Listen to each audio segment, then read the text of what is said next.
Hey, what's happening? Good morning. We're back here at Uprise MMA with Brian. So what we're going to do today is show a continuation of the head and arm setup that we did last time. In the previous video, which I'm going to link up, we did the head and arm choke, katagatame, or arm triangle. Today, we're going to start going for it, but what's going to happen is our opponent is going to defend it by turning into the arm that I'm isolating. So basically what we did was we start going for the head and arm choke by isolating the arm. We pin it down to the floor with a cross grip, rip in with a straight grip.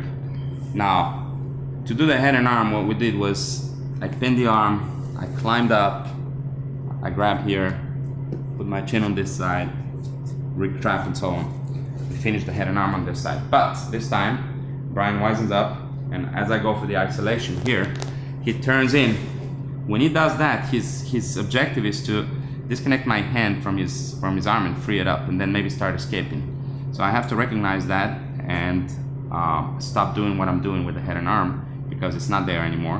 What he has done in return is, stay here, please. He has given me his back exposure. Once his elbow goes past my center line, I know that there is back exposure on the other side. So what I'll do is I'm going to take advantage of the fact that he's giving me his hand here. I'll grab his wrist on this side. Okay, I'm going to pull it in like a gift wrap here to expose the back, and I'm going to sneak my hand in. So now I have a back, head, and arm. I have a seat belt on this side. Now I'm going to go into a modified mount. Okay, I'm going to slide my left knee up behind his head, high behind his head, and my right foot is going to come here on this side. Okay, so all in one motion. I go here. Now, notice that I'm going to go for a chair sit back take. Notice that my shin, turn this way, please. My shin is not out here. I'm going to injure myself if I fall back to my butt cheek.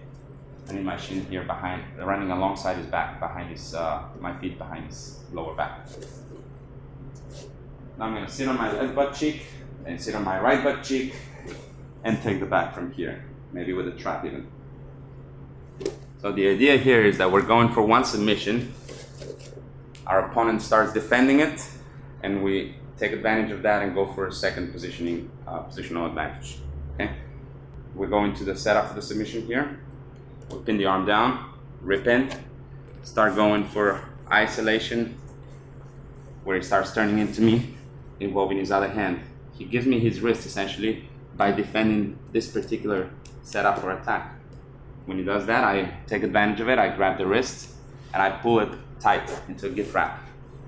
Now his back is exposed. Okay, I'm gonna sneak my hand in here, and I get my seat belt. Okay, now I need to get to the modified mount. My knees are still on the floor, both of them, which means I'm still in the mount. I need to get to a modified mount and then take the back. So what I'll do is I'm gonna slide my left knee up above his head. My right foot is gonna come up here to his hip. Okay, so all in one motion, I put my weight forward onto my arms. My legs become light, and I slide up. Now, I'm going to sit to my left butt cheek first, and then to my right butt cheek. I can choose to stay here in a seated back take, where now I have options to play around for triangles, arm bars, or just take the back, whichever way. So this is a great option from when our opponent defends the head and arm choke by turning into it, and in return, he gives me his wrist so I can take advantage of it and take the back.